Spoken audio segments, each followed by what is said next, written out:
हमारे भारत में दीप जलाने की परंपरा रही है, ज्योत से ज्योत जलाते चलो, प्रेम की गंगा बहाते चलो।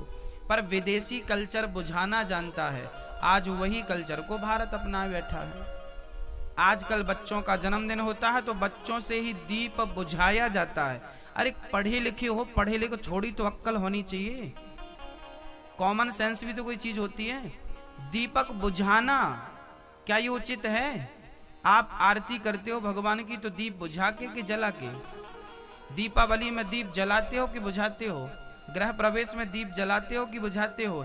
हर शुभ कार्य में दीप जलाया जाता है और बच्चे के जन्मोत्सव में दीप बुझा रहे हो। बताओ, भारतवासियों को आपको शोभा नहीं देता। अमेरिका जापान का आदमी बुझाए तो चलेगा क्योंकि वो मूर्ख लोग हैं, और ये विश्व गुरु भारत आज ये हरकत कर रहा है तो निंदनीय है ही। आप समझदार लोग हैं,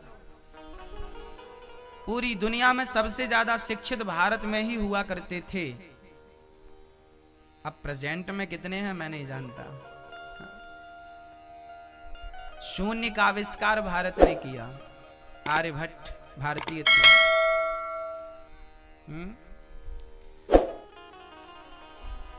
बड़ी बड़ी बातें हैं। आज आप लोग दीप बुझाते हैं, इसलिए संकल्प लीजिए कि हमें दीप जलाना है और बच्चों का जन्मदिन मनाइए। हमारे भारत में लड्डू बांटने की परंपरा रही है।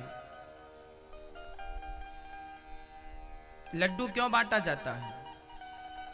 क्योंकि लड्डू को आप जब बनते हुए देखेंगे तो इसमें एक संदेश छिपा होता है। लड्डू बहुत सारे दानों को मिलाकर एक लड्डू, जैसे तिल का लड्डू है। तिल का लड्डू कैसे बनता है? अभी तिल का लड्डू बनने का समय आ रहा है जनवरी में, मकर संक्रांति। हमारे यहाँ अनेक प्रकार के लड्डू बनते हैं, तिल के लड्डू, मोतीचूर के लड्डू, हाँ कितने लड्डू। मोदक, महाराष्ट्र का लड्डू अलग होता है तो गुजरात का लड्डू अलग प्रकार से बनाते हैं। हर प्रांत में अलग अलग लड्डू। क्यों, कैसे? कहते हैं एक दाने को दूसरे दाने से जोड़ देना ही लड्डू है। अर्थात लड्डू बांटने का, लड्डू खाने का अर्थ ये था कि जैसे लड्डू एक से दूसरे दाने से जुड़ा है, एक दाना दूसरे से, दूसरा दाना तीसरे से, ऐसे ही लड्डू के बहुत सारे दाने संगठित रहते हैं। ऐसे हमें भी अपने घर परिवार में, समाज में संगठित रहना चाहिए लड्डू की तरह। जैसे लड्डू का हर दाना संगठित होता है, तुम नहीं है। जैसे संस्कार दोगे वैसा ही चरित्र बनेगा बच्चों का। हमारा भारत किस प्रकार की सोच रखता है, उस सोच पर गौर करिए। हमारे यहाँ जब किसी बच्चे का जन्मदिन होता है ना, तो हम लोग क्या करते हैं? बोले सत्यनारायण भगवान की कथा सुनते थे। उससे क्या होता है?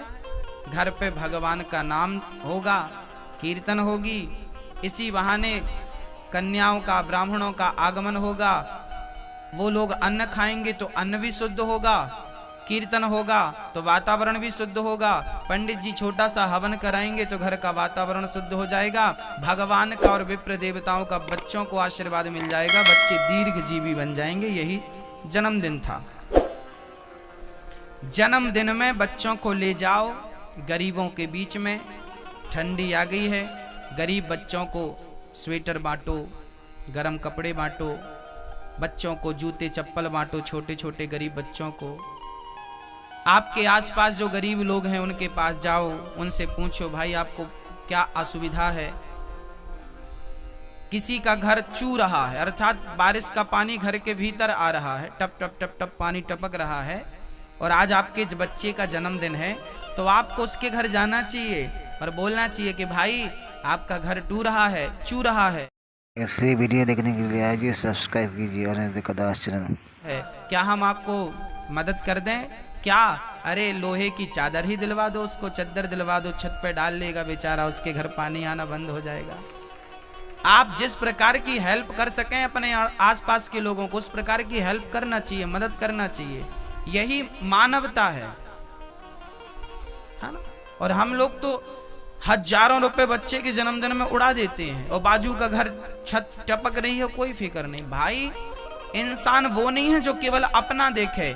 अपना पेट पशु पक्षी भी भर लेते हैं भक्तों, पर सभी में बांट कर खाए उसे इंसान कहते हैं। इंसान केवल अपने नहीं देखता, अपने नहीं सोचता, वो अड़ोसी पड़ोसियों की घर जाता है। हम लोग कौन से लोग हैं? हम लोग बोला करते हैं विश्व का कल्याण हो। हम कौन लोग हैं? हम विश्व की चिंता करने वाले लोग हैं। ये सुठालिया क्या है? ये सुठालिया गांव नहीं है। ये सुठालिया में जितने लोग हैं और जितने घर हैं, ये पूरा सुठालिया गांव की तरह ना रहे, एक परिवार की तरह रहे। वसुधैव कुटुंब